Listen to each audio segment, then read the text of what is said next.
Welcome to Kenton's videos. Enjoy the video. In this video, I will explain how to play DayZ solo with mods. First, you'll want to set up a local server, which gives you full control over your game world. This allows for a truly personalized experience, letting you experiment with various modifications without affecting others.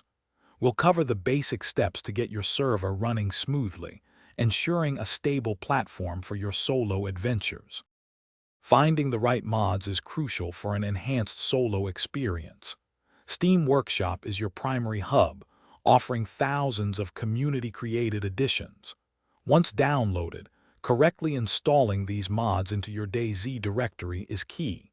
We'll walk through the process, ensuring your game recognizes and loads them properly. Remember to check for any specific configuration files that might need adjustment for optimal performance.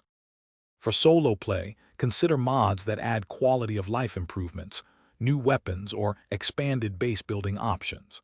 Mods like Base Building Plus or Trader Plus can significantly deepen your experience. When playing alone, focus on stealth and resource management. Building a secure, hidden base is paramount. Adjusting your graphics settings and view distance can also provide a smoother, more immersive solo journey. When combining multiple mods, you might encounter conflicts or performance issues. Learning basic troubleshooting, like checking load orders or verifying game files, is essential.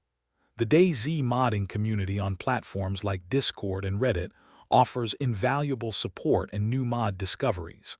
They can help you resolve problems and find fresh content. Also, remember to check the description for the link to some great deals, including those fantastic darn tough socks. Thanks for watching. Consider subscribing if we helped you.